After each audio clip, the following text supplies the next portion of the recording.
Tapi bokap kekeh kalau gue harus tidur sendirian. Hawa lantai 3 tuh paling beda. Dan gue langsung lihat ke arah sosok bapak tadi.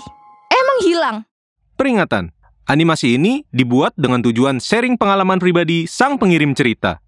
Dimohon untuk menghargai cerita tanpa menyudutkan beberapa pihak. Selamat menonton. Hai semuanya, kenalin nama gue Lia dari Garut. Gue anak pertama dari 4 bersaudara. FYI, umur gue 23 tahun. Lagi nunggu wisuda nih. Doain ya, biar cepet dapet kerja dan gak jadi beban ortu lagi. Hehehe. Kali ini gue mau ceritain kisah horor gue pas kecil. Cekidot. Kejadian ini pas gue kelas 3 SD. Pas gue baru punya adik yang masih kecil. Walaupun masih kecil, tapi gue dibiasain mandiri sama ortu gue. Dan gue minta tidur sendiri. Jadi, pas bokap gue bujang, bokap udah punya rumah yang kecil. Nah, pas udah nikah dan punya 2 anak, disulaplah rumah kecil ini jadi 3 lantai. Karena rumahnya lahannya kecil, jadi bokap bikin rumahnya tinggi. Nah, dulu bokap gue beli rumah ini karena murah. Tapi lokasinya deket lahan kosong dan ngelewatin kuburan gitu. Rumah gue ini paling pojok di gang ini. Jadi ya, bisa dibayangin kan kalau rumah gue ini jarang dilewatin sama orang-orang. Gue jadinya punya kamar sendiri, walaupun di paling atas coy. Yap, di lantai 3. Kata bokap gue udah jadi teteh, makanya disuruh tidur sendiri. Karena waktu itu masih kecil, jadi takut banget lah sendirian. Berhubung rumah yang 3 lantai cuman keluarga gue, jadi sunyi banget lantai atas. Dan gue takut banget kalau lihat ke sana. BTW, lantai 3 tuh full 1 ruangan buat kamar dan ada balkon di luar. Jadi lumayan agak besar kamarnya. Ya logikanya gue masih kecil. Dikasih kamar segede lapangan voli gini, ya serem lah. Tapi bokap kekeh kalau gue harus tidur sendirian. Sampai-sampai kamar gue dihias selucu mungkin biar gue betah tidur sendirian. Ya mau gak mau gue tidur sendirian di lantai 3. Daripada gue tidur di kuburan kan. Hehehehe. Bokap, nyokap, dan adik gue tidur di lantai 2. Jujur, hawa lantai 3 tuh paling beda. Hawanya pengap dan panas. Padahal udah dikasih kipas di atap sama kipas di lantai. Jadi ada hawa serem-seremnya gitu. Ya, karena lantai 3 kan jarang dilewatin kecuali sama gue ya. Itu pun cuman malam pas mau tidur aja. Nggak kayak lantai dasar. Oh iya, gue jelasin denah rumah gue. Lantai dasar rumah gue tuh ada toko kecil-kecilan. Dan ada dapur yang biasanya sering dipakai ngumpul di lantai dasar.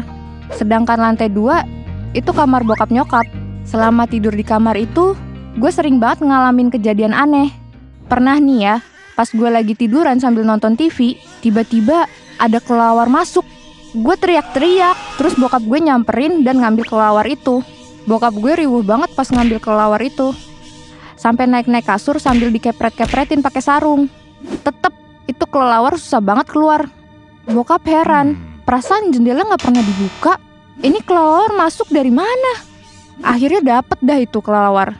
Karena masih kecil dan masih polos, gue mikir kalau ada kelelawar pasti horor kayak di film Dracula. Gue pun nangis-nangis mau tidur di kamar ortu gue. Tapi bokap gue nenangin dan bilang, kelelawar itu cuman mau main aja. Bener-bener bokap gue keras banget pengen anaknya mandiri. Akhirnya gue lanjut tidur di kamar gue. Senengnya setiap gue minta barang berbau hiasan kamar, bokap gue ngedukung dan langsung beliin. Bahkan bokap gue ikut ngehias kamar gue. Sampai-sampai kamar gue udah kayak kosan. Ada TV, ada kulkas, dispenser. Pokoknya bokap gue bikin kamar gue senyaman mungkin deh biar gue betah. Seiring berjalannya waktu, kejadian horor mulai bertambah. Gue jadi sering banget ketindihan dan mimpi aneh. Gue ceritalah ke bokap, tapi responnya tuh, itu mah kamu aja yang gak baca doa sebelum tidur. Padahal gue selalu baca doa, tapi masih aja ketindihan. Akhirnya bokap nempelin ayat-ayat Al-Quran, biar gak ketindihan lagi. Ya alhamdulillah, ketindihannya gak sesering sebelumnya. Pernah nih ya, waktu itu gue mau ngambil selimut di kamar nyokap. Gue bingung ada bapak-bapak yang ngambil selimut. Terus gue nanya sama orang itu, Pak, mau diambil kemana selimutnya? Dia cuma senyum, Cuk. Pas gue lihat ke kamar nyokap, selimutnya masih ada. Dan gue langsung lihat ke arah sosok bapak tadi. Emang hilang. Asli merinding banget gue. Gue ceritain ke bokap. Seperti biasa, beliau nggak percaya dan bilang, "Ah, kamu cuma salah lihat. Anak-anak mah suka berhalusinasi gitu." Gue bilang lagi, "Tapi aku pernah lihat nenek-nenek juga, Pak." Tapi tetep bokap gue nggak percaya. Puncak kejadian horornya pas gue mandi sore-sore jam 5. Abis pulang main, posisinya gue langsung naik ke kamar. Terus nyiapin baju di atas kasur. Pas lagi milih-milih baju dan mau nutup lemari, gue dikagetin sama 2 anak kecil yang nongol di samping lemari. Fix, ini mah setan kata gue teh. Anjing pisan, euy. Gue panik sejadi-jadinya. Gue lari malah kepleset anduk. Pas mau buka pintu, pintunya kekunci cuy. Padahal gue gak pernah ngunci. Dan gak ada kunci di pintu itu. Pas gue liatin mereka, pada masih ngeliatin gue sambil ketawa-tawa. Gue merem sambil atur nafas gue. Gue berdoa apa yang gue bisa. Akhirnya, nih pintu kebuka. Gue terbirit-birit lari ke bawah sambil nangis. Nyokap lagi masak, dan bokap lagi makan. Kaget liat gue gemeter dan panik. Ngomong gue belepotan banget pas gue ceritain kejadian tadi ke orang tua gue. Mereka ikutan panik dan manggil Pak Ustadz. Terus nanya, "Pak Ustadz, kenapa ya si Lia ini sering banget ngalamin kejadian aneh?"